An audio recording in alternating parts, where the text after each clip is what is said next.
전 세계적으로 물류난이 가중되는 가운데 컨테이너 박스 확보전이 치열합니다. 빈 컨테이너 박스를 구하지 못해 각국 수출 기업들이 발을 동동 구르고 있습니다.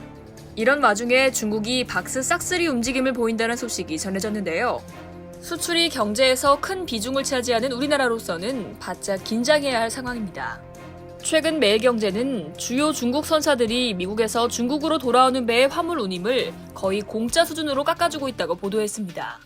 중국에서 미국으로 간 컨테이너 박스가 빨리 돌아와야 다시 수출품을 미국으로 실어 나를 수 있기 때문에 파격적으로 싼 운임을 내걸고 중국행 호객행위를 하고 있는 거죠.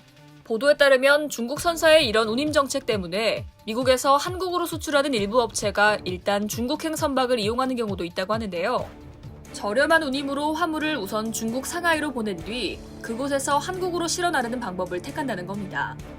중국이 고육지책까지 쓰며 확보에 혈안이 될 만큼 컨테이너 박스는 화물 운송의 가장 중요한 수단입니다. 물류의 천병이라고 할 수 있죠. 사실 컨테이너 박스의 동맥경화 현상은 지난해부터 불거졌습니다. 여의도 튜브를 놓치지 않고 보는 구독자라면 기억하실 텐데요. 지난해 12월 여의도 튜브는 중국 상품을 가득 싣고 미국과 유럽으로 떠난 박스가 돌아오지 못하고 있다는 내용을 전해드렸죠.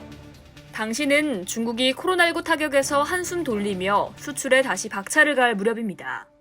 중국 상품을 수입한 미국 등은 그 컨테이너 박스에 자국 수출품을 채워 다시 중국으로 보내야 하는데 코로나 재확산 등으로 형편이 좋지 못해 항구에 빈 박스가 쌓여만 가는 상황이었습니다. 이후 올해 들어 글로벌 물동량이 급증하며 물류 대란이 빚어지고 있는 상황에서 중국이 저렴한 운임을 미끼로 박스 확보에 나선 건데요. 블랙 프라이데이와 크리스마스 등 대목에 맞춰 중국은 더 적극적으로 움직일 것으로 보입니다.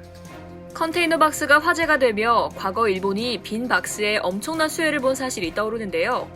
베트남 전쟁 초기 군수품 수송에 애를 먹은 미군은 컨테이너 박스를 도입해 고민을 해결했습니다. 하지만 문제가 하나 있었죠. 미국에서 군수품을 싣고 베트남으로 간 박스가 텅텅 빈 채로 미국으로 돌아와야 했던 겁니다. 활용 방안을 찾던 운송업자들은 미국으로 돌아가는 길에 일본에 들러 전자제품을 싣기 시작했습니다.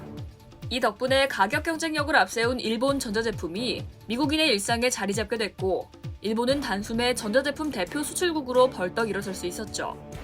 컨테이너 박스가 첫 선을 보인 시기는 1956년으로 알려져 있습니다. 그해 4월 26일 미국 뉴저지주 뉴요크항에서 알루미늄 소재로 만들어진 박스 58개가 유조선에 실린 것이 시작이라고 합니다. 이때부터 운송업은 물론이고 세계 경제에 큰 변화가 이뤄졌습니다. 올해로 탄생 65년을 맞은 컨테이너 박스.